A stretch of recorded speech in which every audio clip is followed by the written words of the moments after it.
We need to look at one of the most overlooked concepts that can make or break our gains: accommodation. Whether we're into isometrics or any other form of resistance training, understanding this law is important if we want to keep progressing and hitting these goals. So let's jump in and uncover the secrets to continuous gains.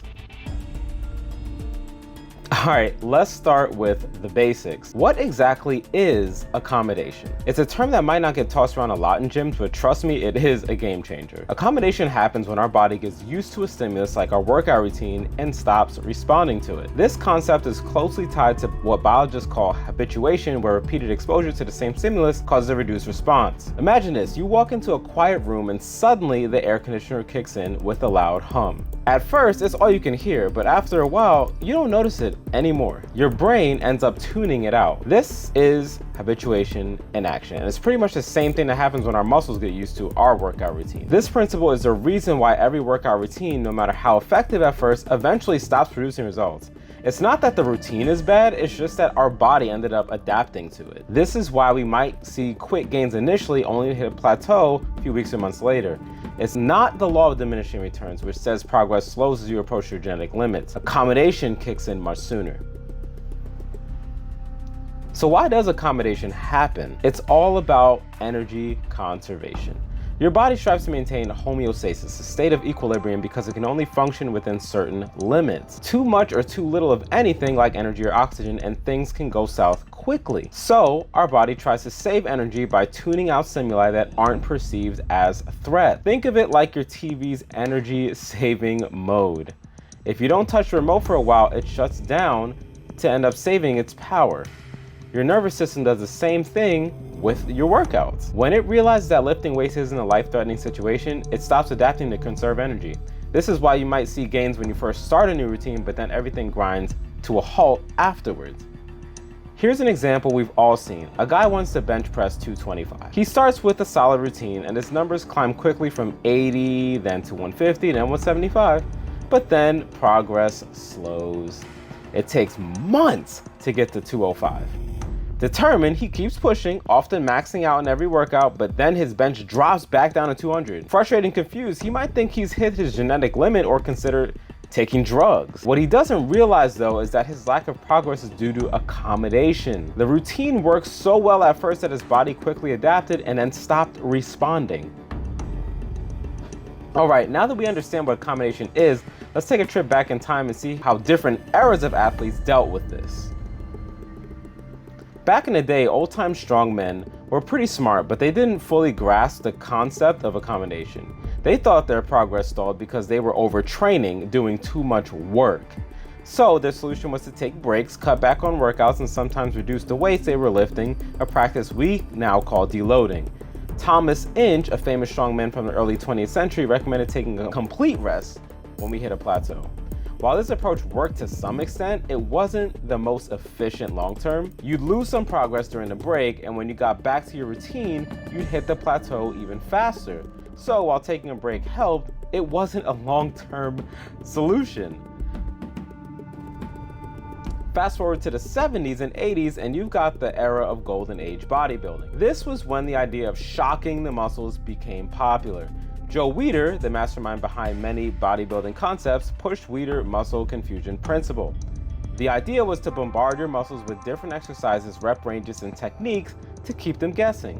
Bodybuilders of this era didn't really understand the science behind it, they just thought their bodies were wising up to their routines. So they cranked up the intensity with high reps, supersets, strip sets, forced reps. Arnold Schwarzenegger was a big proponent of this method, and it worked to a point. The problem was that this approach often led to overtraining. Plus, once our body got used to the new, more intense routine, accommodation would kick in again. Now, if we really want to understand how to handle accommodation, let's look at these powerlifters. These athletes need to be lifting heavy when competition day comes, so accommodation is not an option.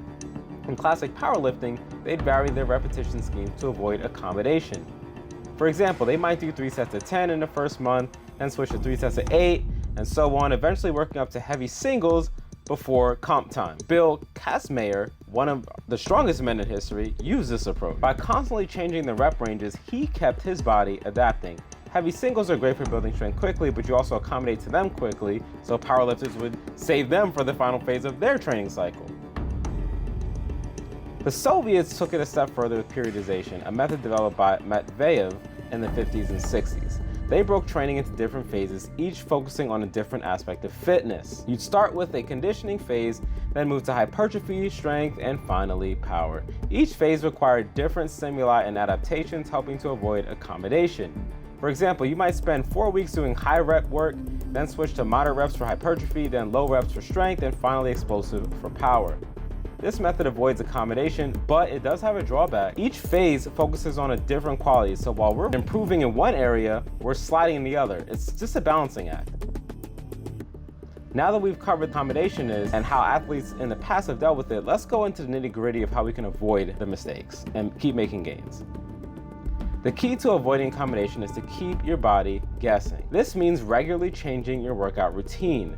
You don't need to overhaul anything, but small changes can make a big difference. Change your exercises, rep range, rest periods, or the order of your workouts. If you're doing bench, switch to dumbbell press or incline press. Change your grip, width, or range of motion.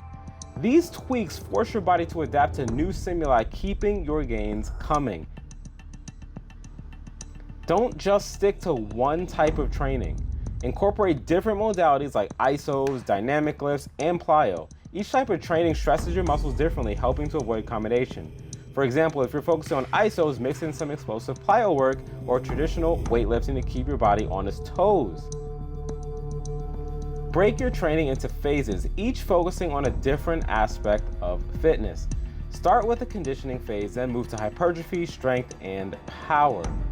Each phase should last 4 to 8 weeks depending on your goals and your experience level.